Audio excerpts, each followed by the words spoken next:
നമസ്കാരം, ഞാൻ പുണ്യം. ഞാൻ നയന. കാസർഗോഡ് ജില്ലയിലെ തീരപ്രദേശങ്ങളും ജൈവവൈവിധ്യത്താൽ സമ്പന്നമാണ്. അതിന് ഏറ്റവും മികച്ച ഉദാഹരണമാണ് IUCN പട്ടികയിലിടം നേടിയ പെലോസിസ് കാന്തോറി അഥവാ ഭീമനാമയുടെ സാന്നിധ്യം. ജില്ലയുടെ ഔദ്യോഗിക ഉരുക്കമായ ഈ ആമയുടെ പ്രാധാന്യം അതിന്റെ വംശനാശ ഭീഷണി പഠനവിധേയമാക്കുക എന്ന ഉദ്ദേശ ലക്ഷ്യത്തോടെയാണ് ഈ പ്രൊജക്ട് ഞങ്ങൾ തീരുമാനിച്ചത്. വിഭവ ചൂഷണവും അശാസ്ത്രീയ വികസന പ്രവർത്തനങ്ങളും ഇതിന്റെ ആക്കം കൂട്ടുന്നുണ്ടോ എന്നതാണ് പഠനത്തിന്റെ ഒരു ഉദ്ദേശം. അതേസമയം ഈ ഒരുക്കത്തിന്റെ സാന്നിധ്യം അത് ഉൾപ്പെടുന്ന ആവാസ വ്യവസ്ഥയെ എങ്ങനെ അനുകൂലമായി ബാധിക്കുന്നു എന്ന രൂപലക്ഷ്യവും ഈ പഠനത്തിലുണ്ടായിരുന്നു. മനുഷ്യന്റെ അനധികൃതമായ ഇടപെടലുകൾ മൂലം ജൈവ വൈവിധ്യത്തിലെ സുപ്രധാന കണ്ണിയായ പെലോസിസ് കാന്തോറിക്ക് നാശം സംഭവിക്കുകയും അത് ആ ആവാസ വ്യവസ്ഥയ്ക്ക് ആഘാതമേൽപ്പിക്കുകയും ചെയ്യുന്നു എന്നതാണ് പരികല്പന. പരിസ്ഥിതിയിലെ ആഴം കൂടിയ പ്രദേശങ്ങളായ കുട്ടിയാനം, പാണ്ടിക്കണ്ടം, നെയ്യങ്കയം എന്നീ പ്രദേശങ്ങളെ കേന്ദ്രീകരിച്ചായിരുന്നു പഠനം. ഞങ്ങൾ ഈ പ്രൊജക്ടിനെ അവലംബിച്ച പഠന രീതികൾ പ്രദേശവാസികൾക്കിടയിൽ സർവേ നടത്തി, ഫോറസ്റ്റ് ഓഫീസർ, മുൻ സംരക്ഷണ സമിതി അംഗങ്ങൾ, അതുപോലെ തന്നെ പ്രദേശവാസി എന്നിവരുമായി അഭിമുഖം നടത്തി, സസ്യശാസ്ത്ര വിദഗ്ധരുടെ സഹായത്തോടെ പഠന പ്രദേശങ്ങളിലേക്ക് വിവിധ ദിവസങ്ങളിലായി ഫീൽഡ് ട്രിപ്പ് നടത്തുകയും ചെയ്തു. ആധുനികമായ പഠന പ്രദേശങ്ങളിൽ നിന്നും ആമ കാണപ്പെടുന്ന ഇടങ്ങളിലെ ജലം, മണ്ണ്, സസ്യങ്ങൾ എന്നിവ ശേഖരിക്കുകയും ജലം കാസർഗോഡ് വാട്ടർ അതോറിറ്റി ഡിപ്പാർട്ട്മെന്റ് ശാസ്ത്രീയ പരിശോധനയ്ക്ക് എത്തുകയും ചെയ്തു.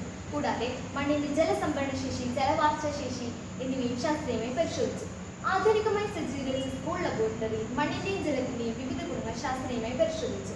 മൾട്ടി പാരാമീറ്റർ pH മീറ്റർ ഉപയോഗിച്ച് ജലത്തിന്റെ pH, turbidity, electrical conductivity, hardness എന്നിവ ടെസ്റ്റ് ചെയ്തു.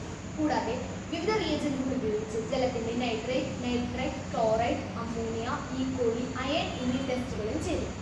വിവിധ പഠനങ്ങളിലൂടെയും പരീക്ഷണങ്ങളിലൂടെയും ലഭിച്ച പഠനഫലങ്ങൾ ഇങ്ങനെയാണ്. 60% പേരും പാലപ്പൂവൻ ആമയുടെ പ്രാധാന്യത്തെക്കുറിച്ച് തിരിച്ചറിഞ്ഞവരാണ്. അതിൽ 73% പേരും ഇവയുടെ സംരക്ഷണ പ്രവർത്തനത്തിൽ പങ്കാളികളായവരാണ്. മൂക്കിന്റെ അറ്റത്ത് പാലപ്പൂവിന്റെ ആകൃതിയിലുള്ള സോഫ്റ്റ് ഷെൽ ടേർട്ടിലായ പെലോസിസ് കാന്തോറിയുടെ പ്രജനനകാലം ഡിസംബർ മുതൽ മെയ് മാസങ്ങളിലാണ്. 1 മീറ്ററോളം നീളവും 100 കിലോയേക്കാൾ ഭാരവുമുള്ള ഇവ 60 മുതൽ 80ഓളം മുട്ടകളാണ് ഇടുന്നത്. കരയിലെ നേർത്ത തൈയിലുള്ള കുഴിയെടുത്താണ് മുട്ടകളിടുന്നത്. പാലപ്പൂവൻ ആമ കാണപ്പെടുന്ന പ്രദേശത്തെ മണ്ണിനെ മറ്റു പ്രദേശത്തെ മണ്ണിനേക്കാൾ ജലസംഭരണശേഷി കൂടുതലും ജലവാർച്ചശേഷി കുറവുമാണ്.